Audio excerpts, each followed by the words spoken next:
بارگاہ رسالت معاب صلی اللہ تعالی علیہ وسلم میں درود پاک کا ہدیہ پیش کریں۔ اللہم صلی علی سیدنا و مولانا محمد معدن الجود والکرم وآلہ واصحابہ الکرام وابنہ الکریم وبارک وسلم صلاة دائمة سرمدا ابدا۔ حضرت لقمان حکیم سے پوچھا گیا نیکی کس کا نام ہے؟ تو آپ نے فرمایا دو چیزیں اور بہت چھوٹی ہیں۔ نیکی دو چیزیں ہیں جو بہت چھوٹی ہیں۔ کہا کیا ہے؟ کہا کہ ملاقات میں لوگ اپنے بھائیوں سے مسکرانا اور نرم گفتگو کرنا۔ ساری نیکیوں کی جڑ ہے یہ، نرم گفتگو کرنا اور لوگوں سے خندہ پیشانی کے ساتھ مسکرا کر ملاقات کرنا۔ لیکن میرے عزیزو، یہ دو چیزیں بناوٹی تو بہت سارے لوگوں کے ساتھ آ سکتی ہیں، اخلاق تصنع جس کو کہتے ہیں تکلف کے ساتھ بہت سارے لوگوں کے ساتھ آ سکتی ہیں، لیکن حقیقت میں جس انسان کی طبیعت میں یہ دو چیزیں ہونی چاہیے وہ کب سمجھ میں آتی ہیں؟ اس وقت جو مولا علی کرم اللہ وجہہ الکریم نے فرمایا کسی انسان کو اس کی حقیقت دیکھنا ہو تو غصے کے عالم میں اسے دیکھو، وہ اپنے آپے سے باہر ہوتا ہے یا اپنے مزاج کے خلاف کس طرح بات کو سن کر کے تحمل رکھتا ہے۔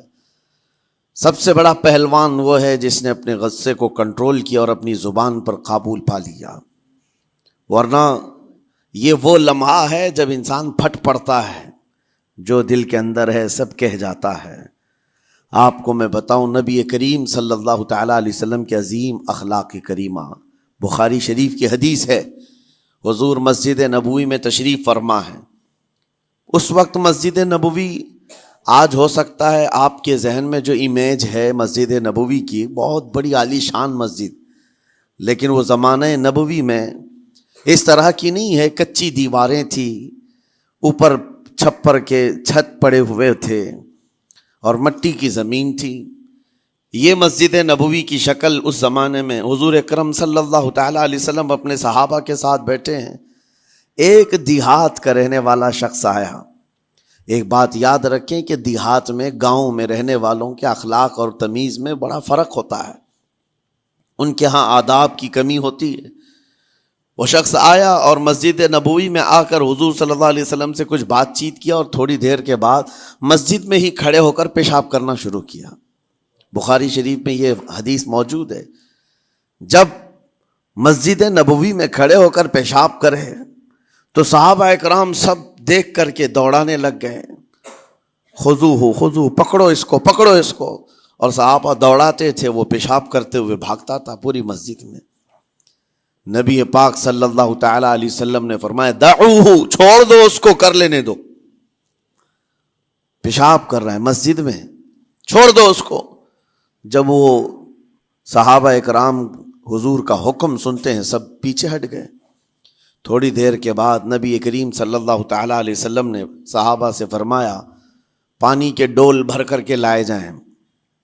صحابہ سے ہی منگوایا، پانی کے ڈول بھر کر کے لائے گئے اور مسجد نبوی کے میدان میں فرش پر بہایا گیا اور صاف کیا گیا۔ اب وہ شخص نہایت ہی ڈرا سہما کھڑا تھا، میرے ساتھ کیا ہوگا پتہ نہیں، میں نے پیشاب کیا، اب مجھے یہ لوگ قتل کر ڈالیں۔ نبی کریم صلی اللہ تعالیٰ علیہ وسلم نے قریب بلایا اور فرمایا، نہایت نرم گفتگو کے ساتھ حضور فرماتے ہیں یہ اللہ کا گھر ہے، یہاں پیشاب نہیں پیشانیاں رکھی جاتی ہیں۔ بس یہ جملہ ہے، بخاری شریف میں موجود ہے، یہاں عبادت کی جاتی ہے۔ اتنا کہہ کر رخصت ہو گئے، رخصت کر دیا۔ وہ دیہات سے آیا ہوا جو نوجوان تھا یا شخص تھا، باہر نکلتے ہی وہ کلمہ طیبہ پڑھ کر حضور کی غلامی میں شامل ہوا۔ میں نے وہ بلند عالی اخلاق نہیں دیکھے۔ نبی کریم صلی اللہ علیہ وسلم کے بارے میں قرآن کہتا ہے فَبِمَا رَحْمَةٍ مِّنَ اللَّهِ لِنْتَ لَهُمْ، اللہ کی رحمت سے آپ لوگوں کے لیے نرم ہیں، اس لیے لوگ آپ کے ارد گرد لگے ہوئے رہتے ہیں۔ وَلَوْ كُنْتَ فَظًّا غَلِيظَ الْقَلْبِ لَانفَضُّوا مِنْ حَوْلِكَ، اے رسول اگر آپ سخت دل ہو جائیں تو پھر یہ سب چھٹ جائیں گے، آپ سے دور ہو جائیں گے۔ اس رسول کے لیے جب کہا گیا ہے کہ اگر آپ سخت ہو جائیں تو لوگ چھوڑ کر کے دور ہو جائیں گے، تو ہمارے اور آپ کے لیے کس قدر لہجے کی پابندی ضروری ہے۔ ہاں عزیزان گرام وقار، اپنی گفتگو، اپنے کلام، اپنی بات چیت سے آپ اپنے سلیقے بتاتے ہیں۔ گالی گلوچ کرتے ہوئے جن کی صبح شامیں ہوتی ہیں، ان کو دیکھ کر کے ہی پہچان میں آ جاتا ہے کس گھر سے یہ تعلق رکھتا ہے، کہاں ان کی تربیت ہوئی ہے، کس طرح ان کے آداب سکھائے گئے۔ اسی لیے میرے عزیزو، بچوں کو آوارہ بھی نہ چھوڑ دینا کہ وہ اپنی زبان گلی کوچوں سے سیکھ کر کے جائیں۔ کل کو ہوگا یہ کہ اس کی زبان کی وجہ سے لوگ تمہیں تان و تشنیع کریں گے، اس کا باپ ایسا ہوگا اس لیے بچہ ایسا ہے، اس کی ماں اس طرح ہوگی اس لیے اس کی گفتگو ایسی ہے۔ کیونکہ موسٹلی زیادہ طور پر بچے اپنے ماں باپ کے اخلاق کو نقل کرتے ہیں، ٹرانسفر ہوتی چلی جاتی ہیں۔ ایک بار حضور اکرم صلی اللہ تعالی علیہ وسلم مسجد نبوی سے باہر نکل کر جا رہے ہیں۔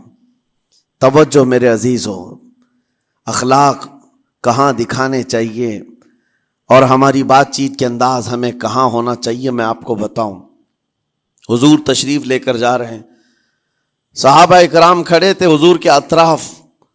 مدینہ طیبہ کی ایک بوڑھی خاتون جس کا ذہنی توازن کھویا ہوا ہے، یعنی وہ دماغی طور پر ڈسیبل ہے، اور وہ آئی جا رہی تھی۔ لوگ جب بھی اس کو دیکھتے راستہ کاٹ لیتے، وہ جس کو بھی پکڑتی تھی سنانا شروع کرتی تھی، جو منہ میں آئے بکنے لگ جائے، اور لوگوں کو تنگی محسوس ہونے لگتی۔ صحابہ نے دیکھا کہ یہ عورت آ رہی ہے، حضور کی طرف آ رہی ہے، سب نے حضور صلی اللہ علیہ وسلم کو گھیر لیا اس کا راستہ روکنے کے لیے۔ اب آئے گی اور نبی کریم صلی اللہ علیہ وسلم کے پاس اگر زبان درازی کرنے لگ جائے، پاگل عورت ہے، اور بک بک کرنے لگ جائے، حضور پاک صلی اللہ علیہ وسلم کے ادب میں کہیں کمی نہ آ جائے۔ صحابہ کا یہ ہمیشہ اہتمام رہتا۔ حضور اکرم صلی اللہ علیہ وسلم نے دیکھا تو صحابہ سے کہا، ہٹ جاؤ، اس کو آنے دو، ہٹ جاؤ، اس کا راستہ چھوڑ دو۔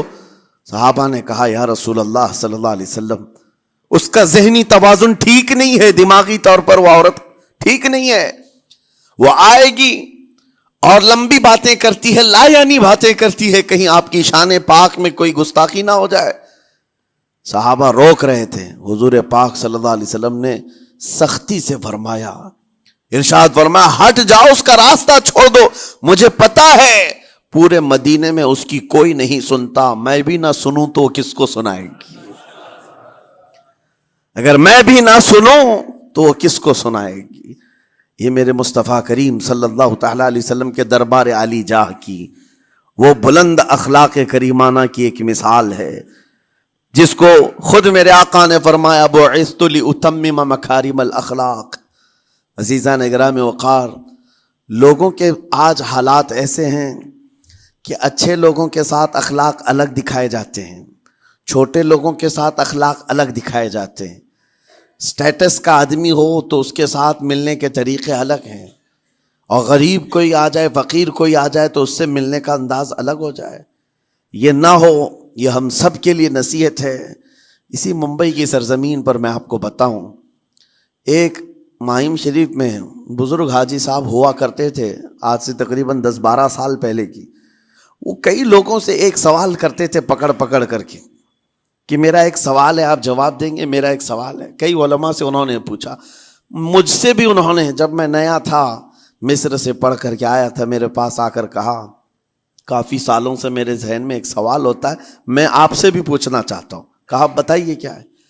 کہا میں حضور سرکار مجاہد ملت رحمت اللہ علیہ کا مرید ہوں، علامہ حبیب الرحمن مجاہد ملت، رئیس اعظم اڑیسہ، جن کے خدمات جلیلہ آج ہو سکتا ہے نئی جنریشن کو نہ معلوم ہو، ان کا لقب ہے مجاہد ملت، جنہوں نے سنیت کی بقا کے لیے اپنا تن من دھن سب قربان کیا تھا۔ وہ مجاہد ملت عظیم بزرگ ولی کامل ہے۔ یہ حاجی صاحب کہتے ہیں کہ میں ایک نارمل آدمی تھا، کڑیا تھا، یعنی گھر بنانے کا کام کرتا تھا۔ جب وہ ممبئی تشریف لاتے تو دوڑ کر کے ہر جگہ سے لوگ ملنے آتے، میں بھی گیا تھا، اور اس وقت میں جوان تھا۔ حضور مجاہد ملت رحمت اللہ علیہ کی بات وہ بتا رہے ہیں کہ لوگ لائن لگا کر کے مصافحہ کر رہے تھے، مل رہے تھے. جب مل رہے تھے تو پھر میرا نمبر آیا، میں ملنے کے لیے گیا. بزرگوں کے سب ہاتھ چومتے ہیں، یہ ہمارے سنیوں کے طریقے ہیں. ادب علماء ذوی الاحترام کے ہاتھوں کا بوسہ لینا یہ مستحسن ہے، یہ ہمارے آداب میں سے، معمولات اہل سنت میں سے. تو جب سب لوگ ان کے دست بوسی کر رہے تھے، ہاتھ چوم رہے تھے، میں بھی قریب گیا اور جب میرا نمبر آیا میں ہاتھ چومنے کے لیے گیا تو انہوں نے میرا ہاتھ لے کر خود ہی چوم لیا. وہ بزرگ عالی جاہ ولی کامل جن کو دنیا مجاہد ملت کہتی ہے، میرا ہاتھ انہوں نے چوم لیا. اور میرے اندر ایسی پشیمانی تھی کہ میں کیا کروں، سمجھ میں نہیں آیا. میں ایک معمولی سا کڑیا اور کہاں ان کا مقام، کہاں میرا. تو اس کے بعد وہ اس بے چینی میں رہتے تھے کہ ایسا کیوں کیا، ایسا کیوں کیا، کیونکہ پوچھنے کا موقع ہی نہیں ملا. ایک بزرگ تھے، انہی کے خلیفہ تھے، حضور مجاہد ملت کے. انہوں نے اس کا جواب دیا. میرے عزیزو کیا بہترین جواب تھا. حضرت مجاہد ملت رحمۃ اللہ تعالی علیہ یہ چاہتے تھے کہ ہزاروں لوگ ہماری تعظیم کرتے ہیں تو کہیں ہمارے دماغ میں بادشاہت کا خیال نہ آئے، ہم غریب اور فقیر کا ہاتھ چوم کر اپنے نفس کی مخالفت بھی کرتے ہیں. اخلاق کریمانہ دکھانے کے لیے اسٹیٹس والوں کے ساتھ ہی نہیں، غربا فقراء کے ساتھ بھی وہ اخلاق ہوں. نبی کریم صلی اللہ تعالی علیہ وسلم کے وہ آداب آج اگر آپ اپنا لیں، بہت ساری کڑوی چیزیں ویسی ختم ہو جائیں. آج ممبئی کی سرزمین پر سب سے بڑا یہ چیلنج ہے بات کرنے میں. نوجوانوں کے تو آج پارے چڑھے ہوئے ہوتے ہیں، ان سے کوئی بھی بات کر لے، جس تیور میں یہ بات کرتے ہیں ایسا لگتا ہے کہ ابھی لڑائی ہو جائے گی، ابھی جھگڑا ہو جائے گا. اس کی عادت سی بن گئی ہے. آپ کو پتہ ہے فرمایا گیا، عربی کا قول ہے جراحت السنان لها التیام ولا یلتام ما جرح اللسان. تلوار سے، چاقو سے دیا ہوا زخم سوکھ سکتا ہے، زبان سے دیا ہوا زخم کبھی نہیں سوکھتا. زبان سے دیا ہوا زخم نہیں سوکھتا. بولنے سے پہلے 1000 بار اس بات کو خیال ہونا چاہیے کہ میں جس کو بول رہا ہوں کہیں اس کا دل چھلنی تو نہیں ہو جائے. میری زبان یہ ہوتی 50 گرام کی چھوٹی زبان ہے، لیکن بڑے بڑے لوگوں کے کلیجے چیر کر رکھتی ہے، بڑے بڑے لوگوں کے دلوں میں سوراخ کر کے رکھتی ہے، زخمی کر کے رکھتی ہے اس کا استعمال. اسی لیے روایت میں ملتا ہے کہ جب انسان صبح کرتا ہے تو سارے اعضاء، ہاتھ پیر آنکھ کان ناک، سارے اعضاء سب سے پہلے زبان سے یہ عرض کرتے ہیں، اس کی پناہ مانگتے ہیں. کہتے ہیں آج تو صحیح سلامت رہے گی تو ہم سب صحیح سلامت رہیں گے، اور اگر تو پھسل گئی تو عذاب ہم پر بھی ہوگا. زبان بولتی ہے، مار کسی اور کو پڑتی ہے. کوئی زبان کو مارتا نہیں ہے، گالی زبان دیتی ہے، لیکن مار کبھی پیٹھ پہ پڑتی ہے، سر پہ پڑتی ہے، ہر جگہ پڑتی ہے. تو یہ زبان نبی کریم صلی اللہ تعالی علیہ وسلم نے ارشاد فرمایا، من یضمن لی ما بین لحیتیہ وما بین. حضور پاک صلی اللہ تعالی علیہ وسلم فرماتے ہیں، جس نے 2 چیزوں کی ضمانت مجھے دے دی، حفاظت کی، میں اسے اضمن لہ الجنہ، میں اس کو جنت میں لے جانے کی ضمانت دیتا ہوں. 2 چیزیں کیا ہیں؟ حضور فرماتے ہیں، ایک 2 جبڑوں کے بیچ میں جو موجود زبان ہے اس کی حفاظت کر لے، اور 2 رانوں کے بیچ میں جو شرمگاہ اس کی حفاظت کر لے. یہ 2 چیزیں جس نے بچا لیا میں اس کو جنت میں لے جانے کی ذمہ داری دیتا ہوں، ضمانت دیتا ہوں. اس کا کتنا بڑا کردار ہے، یہ زبان کا کتنا بڑا کردار ہے. اور حضور نے ایک بار پکڑ کر کے فرمایا تھا، زبان کو پکڑ کر کے کہا تھا، یہ وہ زبان ہے جو انسان کو جنت میں بھی لے جاتی ہے اور دوزخ میں بھی لے جاتی. کلمہ کس سے پڑھتے ہیں آپ؟ لا الہ الا اللہ، زبان ہی سے تو پڑھتے ہیں، اسی کلمے نے آپ کو جنت تک پہنچایا. اور کافر جو کفر کرتا ہے وہ بھی زبان سے ہی کرتا ہے، اور زبان اسے ہمیشہ کی دوزخ میں لے جاتی ہے. اس زبان کو چلانے سے پہلے 1000 بار سوچ لیں کہ آج لہجوں کی سختیاں بڑھتی چلی گئیں. اور آپ کو پتہ ہے قرآن پاک میں رب تعالیٰ نے یہ فرمایا، وَلَا تَقُلْ لَهُمَا اُفٍّ وَلَا تَنْهَرْهُمَا. والدین کے بارے میں بچوں کو کیا کہا گیا؟ ان کو اف تک نہ کہو. لیکن زبان جب کھلتی ہے نا، ماں باپ کے خلاف نوجوانوں کو ہم نے دیکھا ہے گالی گلوچ کرتے ہوئے اور اتنی بری باتیں کہتے ہوئے معاذ اللہ۔ عزیزان گرامی وقار، حضور نے تو یہ فرمایا جس نے پلٹ کر کے اپنے ماں اور باپ کو سخت لہجے میں بات کیا یا ان کی نافرمانی کی، حضور فرماتے میرا دل چاہتا ہے کہ اس کے گھر کو آگ لگا دوں، آگ لگا دوں۔ اس لیے اس بات کو ہمیشہ یاد رکھیں، تمہارے لہجے کی سختیاں کسی کو زخمی کر دیں تو آخرت خراب ہو جائے گی، آخرت خراب ہو جائے گی۔ حضرت علقمہ رضی اللہ تعالیٰ عنہ حضور کے صحابی ہیں، حضور صلی اللہ علیہ وسلم کے صحابی ہیں۔ آخری وقت آ گیا تھا لیکن زبان نہیں کھلتی تھی۔ حضور پاک صلی اللہ علیہ وسلم کے پاس سفارش لائی گئی کہ آپ کے وہ ساتھی ہیں انتقال کر رہے ہیں لیکن زبان پر کلمہ بھی نہیں آتا۔ حضور تشریف لائے، دیکھا، پوچھا گھر میں ان کے کون کون ہے، کہا بیوی ہے اور ماں ہے۔ ماں کو بلایا اور کہا علقمہ کے بارے میں کیا کہتی ہو، کیسا تھا ہے؟ کہا بہت اچھا، پرہیزگار، عبادت گزار، سارے نیکوکاریاں اس کے اندر ہیں۔ تو پھر حضور نے پوچھا اچھا یہ بہت نیک تھا، تم بھی اس سے راضی ہو کہ نہیں ہو؟ ماں نے کہا میں نہیں راضی ہوں، میں راضی نہیں ہوں۔ کہا کیوں، وجہ کیا ہے؟ کہا یا رسول اللہ میرا اکلوتا بیٹا، میرا تنہا بیٹا تھا، بڑی محبتوں کے ساتھ اس کو پالا تھا، اور جب میں نے اس کی شادی کی اپنی بیوی کو لایا اور جب بیوی گھر پر آ گئی تو میری بات کو ہلکے میں لیتا، اپنی بیوی کی بات کو فوقیت دیتا، ترجیح دیتا، اور اس وقت غالباً یہ باتیں تھی کہ زبان سے کوئی کلمہ ان کے نکلا ہوگا جو بیوی کی حمایت میں تھی، ماں کو تکلیف پہنچ گئی۔ کہا میرا دل گوارا نہیں کرتا، میں اس سے راضی نہیں ہوں، باقی وہ بہت نیک بندہ ہے، بہت اچھا ہے۔ حضور نے فرمایا دیکھو زندگی کے آخری پڑاؤ پر آ چکا ہے، روح نکلنے کو ہے، معاف کر دو۔ وہ بھی صحابیہ تھی، انہوں نے کہا آقا آپ کا حکم ہے یا مشورہ ہے؟ اگر حکم ہے تو پھر ماننا ہے۔ حضور نے فرمایا نہیں، حکم نہیں، مشورہ ہے۔ کہا مشورہ ہے تو پھر دل نہیں چاہتا، دل نہیں چاہتا۔ حضور نے فرمایا صحابہ سے کہ لکڑیاں جمع کرو، آگ لگاؤ اور انہیں اٹھاؤ، آگ میں ڈال دو۔ آگ دہکائی گئی تو ماں کی ظاہر سی بات ہے ممتا بے چین ہو گئی۔ کہا ان کو میرے سامنے آگ میں ڈالیں گے؟ کہا ہاں، اس سے بہتر ہے کہ وہاں جلے گا، یہاں جلے۔ وہ ماں کہتی آقا آپ گواہ ہو جائیں، میں اپنے بیٹے کو معاف کرتی ہوں۔ ادھر معاف کیا، ان کی زبان پر کلمہ طیبہ جاری ہوا۔ میرے عزیزو یہ بتانا مقصود اس لیے ہے کہ زبان سے دیے ہوئے زخم خواہ والدین کو ہو، یہ معمولی نہیں ہوتے۔ ہو سکتا ہے آخری وقت تمہاری زبان بند ہو جائے اور کلمہ طیبہ بھی نہ جاری ہو، زبان کھلنے بھی نہ لگے، یہ حالات آ جائیں گے۔ اس لیے اپنی زبان کا کنٹرول برقرار رکھو، کس سے کیا کہنا ہے۔ ابھی میں اس کا دوسرا پارٹ بھی بتاتا ہوں زبان کے استعمال کا۔ یہ نرمی لہجے کے اندر ہونا بہت ضروری ہے، لیکن کچھ جگہوں پر سختی کی اجازت ہے، لیکن وہ مقامات الگ ہیں۔ نرم لہجہ حضور پاک صلی اللہ تعالی علیہ وسلم کے فرامین میں سے ہے۔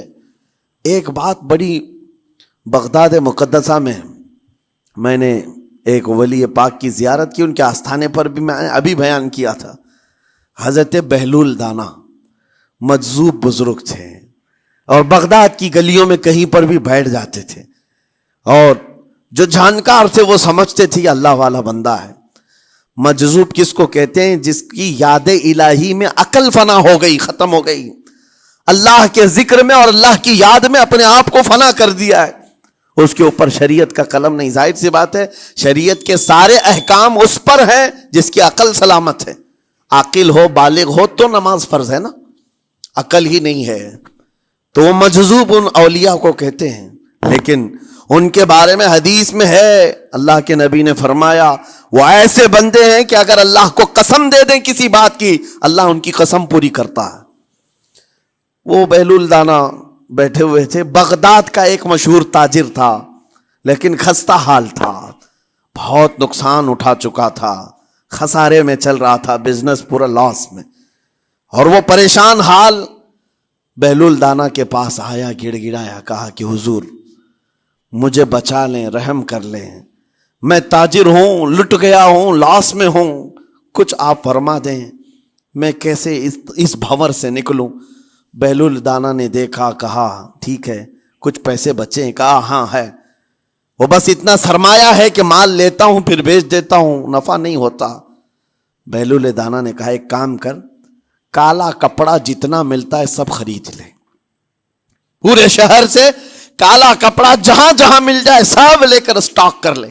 کہا جی حضور آپ نے جیسا فرمایا۔ گیا، جتنا سرمایہ تھا سب لگا دیا، کالا کپڑا خرید کر ایک جگہ اسٹاک کر دیا۔ اللہ والے کا حکم تھا، لیکن ہوا یہ کہ بغداد کا معمول تھا، 8 دن گزرے نہیں تھے کہ وہاں وقت کے حاکم کا انتقال ہوا، اور جب حاکم کا انتقال ہوتا تو شہر کے جتنے بڑے لوگ ہوتے، رئیس لوگ، وہ اس کے سوگ میں، اس کے غم میں کالا کپڑا پہنتے تھے، اور کالا کپڑا سوائے اس تاجر کے کسی کے پاس نہیں تھا، اور سارے بڑے لوگ پیسوں سے اس کے پاس کالا کپڑا خریدنے آئے۔ یہ منہ بولے قیمت پر، جیسے تیسے جتنی قیمت پر بولے سب خرید کر لے جاتے، اور پل بھر میں ایک دن کے اندر وہ بہت بڑا کروڑ پتی بن گئے، بہت مال آ گیا۔ یہ بات یاد رکھیں، اللہ مال دیتا ہے، اس کے بعد پھر آزمائش بھی ہوتی ہے۔ مال اتنا آ گیا، اب لے کر کے مستیاں تھیں، چند دن گزرے، ظاہر سی بات ہے مال کو بڑھانے کی تمنا ہر ایک کی ہوتی ہے، کوئی یہاں پر اینڈ کرنے والا نہیں ہے دنیا میں، چاہے اس کا بزنس اربوں پر بھی پہنچ جائے، اسے آگے پہنچنا ہے۔ چند دن گزرے تھے، 8-10 دن، پھر آیا حضرت بہلول دانا کو ڈھونڈتے ہوئے، ایک جگہ میدان میں یہ مجذوب بزرگ بیٹھے مل گئے، آیا اور کہا او دیوانے بتا اب کیا خریدوں، پیسہ بہت ہے ابھی میرے پاس، بتا دیوانے اب کیا خریدوں۔ انہوں نے دیکھا، کہا کہ لہجہ تو بدلا ہوا ہے، پیسہ بہت زیادہ تھا۔ کہا کہ ٹھیک ہے کوئی بات نہیں، اللہ والوں کو ان سب چیزوں سے کوئی لینا دینا نہیں۔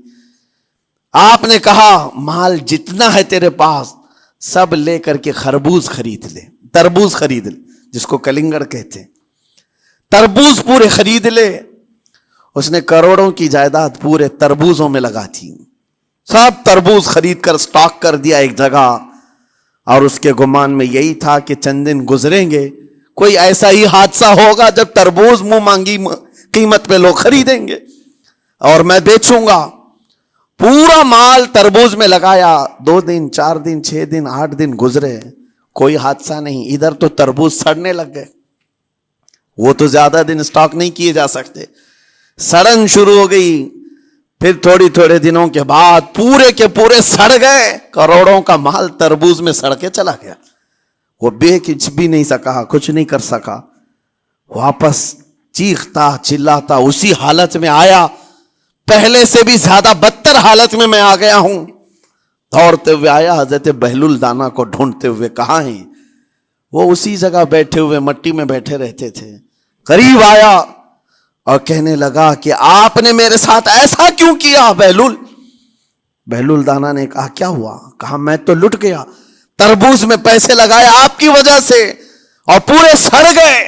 بہلول دانا نے کہا میں نے تو کچھ نہیں کیا، پہلے تو تجھے نفع ملا تھا وہ تیرے لہجے کی وجہ سے، اب خسارہ ہوا ہے تیرے لہجے کی وجہ سے۔ پہلے جو آیا تھا بات کرنے کے لیے اس وقت تیری تمیز الگ تھی، تیری تہذیب الگ تھی، اخلاق الگ تھی، گڑ گڑا کر کہا تھا کہ میں لٹ گیا ہوں آپ رحم کر دیں۔ دوسری بار آ کر کے کیا کہا؟ او دیوانے بتا کیا خریدوں؟ لہجہ بدل گیا تو پوری حیثیت بدل گئی۔ زبان ہماری اونچائی پر بھی لے جاتی ہے اور نیچے بھی لے آتی ہے۔ اس بات کو ہمیشہ ملحوظ رکھیں کہ اس زبان سے بہت سارے لوگ نفع بھی اٹھاتے ہیں، بہت سارے لوگوں کو نقصان بھی ہوتا ہے۔ لیکن ساتھ میں یہ بات بھی عرض کروں، نرم گفتگو کرنے کا عادی ہر ایک کو ہونا چاہیے، نرم گفتگو کرنے کا عادی ہر ایک کو ہونا چاہیے، اس کی نیکیوں کی علامت ہے، اس کے اخلاق کی علامت ہے۔ لیکن ساتھ میں امام شافعی رحمۃ اللہ تعالی علیہ نے یہ بھی فرمایا، چاہے جتنی بھی نرم طبیعت ہو انسان کی، اللہ اور اس کے رسول کے لیے غیرت ہونی چاہیے۔ اللہ اس کے رسول کے خلاف بات سنے تو پھر نرم لہجے کا استعمال نہ کرے۔ پھر وہ بزدلی کہلائے گی، وہ بزدلی کہلائے گی۔ آج میں ایک بات یہ بھی بتا دوں، بہت سارے لوگ یہ سمجھتے بھی ہیں۔ ابھی چند دن قبل میں ماررہ مطہرہ میں بیان کیا اخلاق کے، اولیاء کرام کے مذہب و مسلک پر، اور پچھلے 15 سالوں سے میں نے بہت سارے خطابات کیے ہیں اخلاق پر، معاشرے کی برائیوں پر، لیکن ابھی چونکہ چند دنوں میں جلسے پروگرام بہت سارے ہو گئے اور عظمت ناموں سے رسالت پر زیادہ گفتگو ہونے لگی، تو لوگوں میں ایک امیج الگ بیٹھی ہوئی ہے۔ اور ابھی ہم نے اخلاق حسنہ پر گفتگو کیا کی 8 دن پہلے، ایک بزرگ نے مجھ سے پوچھا ایسی بھی تقریر کرتے ہیں آپ ایسی بھی تقریر کرتے ہیں، یعنی نرم گفتگو بھی کرتے ہیں؟ مطلب یہ ہے کہ ہماری امیج ایسی بنا کر رکھیں کہ ہم ہر وقت چلاتے ہی رہتے ہیں، ہر وقت للکارتے ہی رہتے ہیں۔ میرے عزیزوں، میں یہاں پیغام دینا چاہتا ہوں، ہم قرآن کے اس آیت پر عمل کرنا چاہتے ہیں جو مولا نے فرمایا اشداء علی الکفار رحماء بینہم۔ مومنین کی شان ہے، صحابہ کی شان ہے، وہ کافروں پر سخت ہوا کرتے ہیں اور مومنوں کے لیے نرم دل ہوا کرتے۔ زبان کی نرمی ایمان والوں کے لیے ہے، زبان کی نرمی محبت مصطفیٰ کے لیے ہے، عاشقان مصطفیٰ کے لیے ہے، ساتھ میں زبان کی سختی کفار و مشرکین کے لیے ہے، گستاخان رسول کے لیے ہے۔ اور اگر یہ چیز نہیں آئی تو پھر آپ سمجھ لیں نیک اس وقت نہیں کہلائے گا آدمی۔ بعض لوگوں کو ایسا لگتا ہے نرم بات کرنا چاہیے، نرم گفتگو، بالکل صحیح ہے، یہ اخلاق ہے، لیکن اگر ایسے مقامات پر جہاں تمہارے نبی کو کوئی گالی دے رہا ہو، رب کی شان میں کوئی بھونک رہا ہو، اس وقت تم کہو کہ اخلاق ہے، نرم بات کرنا چاہیے، یہ بے غیرتی ہے، یہ بے غیرتی ہے۔ تمہاری بیوی کو اگر تمہارے سامنے کوئی چھو دے اور اس کے بعد تم ہنس کر کے اس سے کہو ٹھیک ہے جائیے صاحب، آپ کو کہا جائے گا بے غیرت آدمی، بے غیرت آدمی ہے۔ انسان کو اپنی بیوی، اپنی بیٹی، اپنی ماں پر بھی غیرت ہوتی ہے، وہ سنتا نہیں ہے، یہ پیدائشی ہے، فطرت ہے انسان کی۔ اور مومن کی شان یہ ہے سب سے بڑی غیرت اس کے لیے اللہ اور اس کے رسول کے لیے ہوا کرتی ہے۔ اللہ اور اس کے رسول کے لیے ماں اور باپ کو گالیاں ایک وقت میں برداشت کر بھی لے جائے، لیکن اللہ اور اس کے رسول کی شان میں وہ ہرگز برداشت نہ کرے، یہ ایمان کی علامتوں میں سے ہے۔ بہرحال میں نے زبان کے دونوں استعمال آپ کو بتائے، سخت لہجے بھی ہیں، نرم لہجے بھی ہیں، لیکن جب آپ کا پالا کسی گستاخ سے نہ پڑے تو ہمیشہ نرم گفتگو کرنے کے عادی بنے۔ مومنین میں نرم لہجے کا اختیار ہمیشہ رہے، اس سے اخلاق آپ کے بتائے دکھائے جاتے ہیں، اس سے آپ کے اخلاق معلوم ہوتے ہیں، ساتھ ہی معاشرے میں نرمی اور محبت کا ماحول بھی قائم ہوتا ہے۔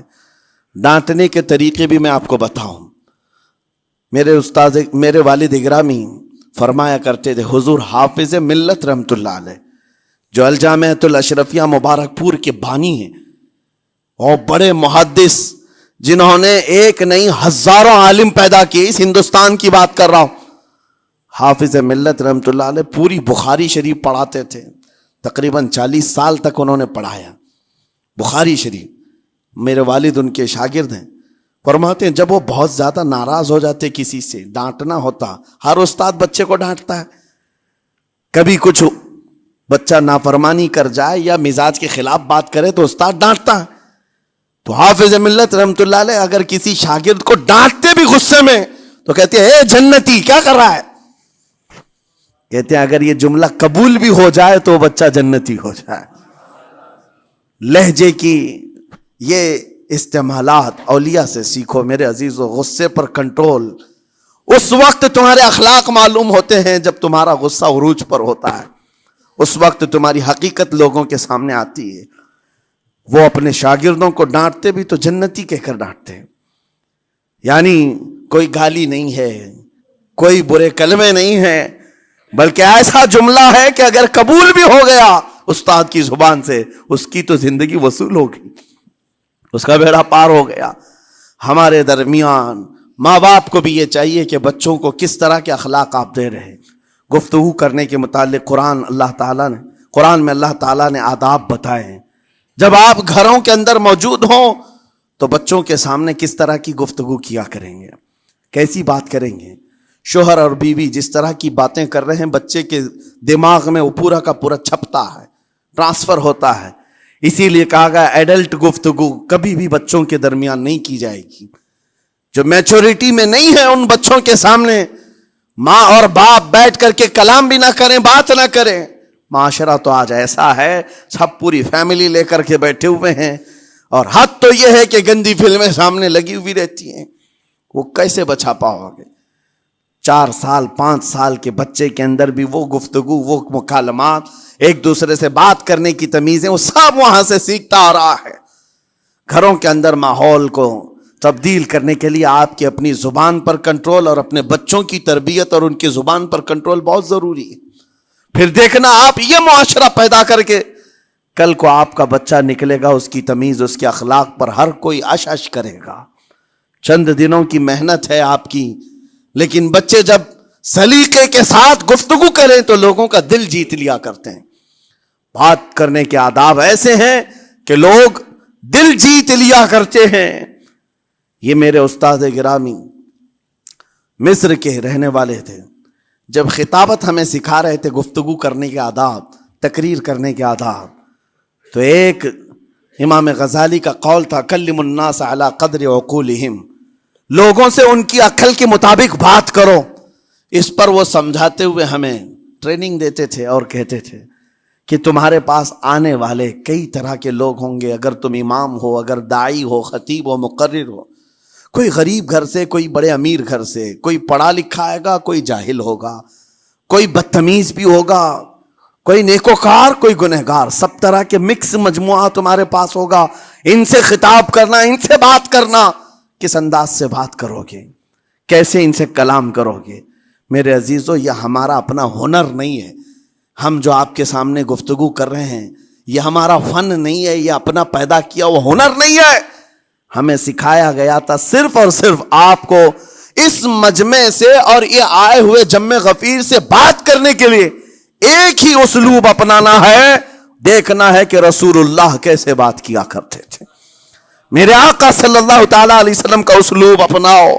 حضور کے خطبے دیکھو، حضور جب خطاب کرتے، ظاہر سی بات ہے مسجد نبوی میں اس وقت بھی لوگ، ہر طرح کے لوگ آتے، دیہات کے بھی تھے، شہر کے بھی تھے، اعلیٰ دماغ والے لوگ اور کئی الگ الگ قسم کے لوگ آتے. حضور کا خطاب سب کے لیے تھا. عزیزان گرامی، ان سنتوں پر عمل کر کے آج آپ اپنے لہجے کو بہتر بنا سکتے ہیں. بس میری گفتگو کا خلاصہ یہی ہے کہ اللہ تعالیٰ ہمیں زبان کا صحیح استعمال عطا فرمائے، ورنہ یہ زبان کی سختیاں اور اس کی کڑواہٹ ہمیں دوزخ میں بھی لے جاتی ہے، دوزخ تک لے جا سکتی ہے. اللہ تعالیٰ اس کی مکاریاں، اس کی عیاریاں اور اس کی شرانگیزیوں سے ہم سب کی حفاظت فرمائے. ساتھ میں یہ بھی میں بتا دوں، وہ زبان پاک نہیں بولتی، وہ زبان پاک نہیں بولتی جو حلال نہیں کھاتی. یہ بھی بزرگوں نے فرمایا ہے، یہ زبان پاک نہیں بولتی جو حلال نہیں کھاتی.